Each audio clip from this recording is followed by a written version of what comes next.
Seattle children's surgeons performed open-heart surgery on Mia Lucas in 2019. That was followed by frightening news for her family that she might have been exposed to Aspergillus mold in the operating room during surgery. For our family specifically, a very tragic scare where we thought our daughter was infected with Aspergillus. The hospital should be accountable for that. Nearly 5 years later, a verdict today in a lawsuit brought by Mia's family and 3 others who were also treated for mold exposure at Children's. Did defendant's negligence proximately cause injury to Wesleyan Kaplan? Answer, yes. Seattle Children's has admitted that Aspergillus in its operating rooms killed 7 young patients over 20 years.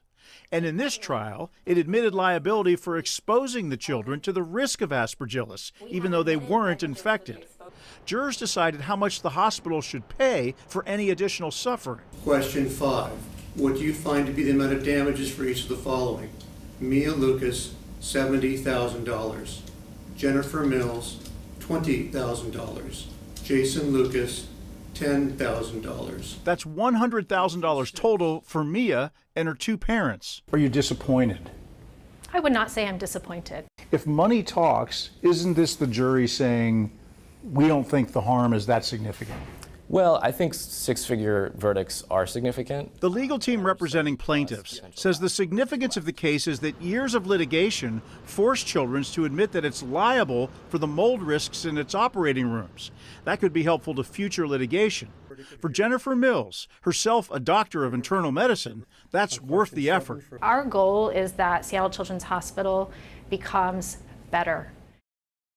Seattle Children's issued this statement right after the verdict came down today. It says in part, Seattle Children's accepted responsibility for the potential exposure in our operating rooms, and we accept the jury's verdict.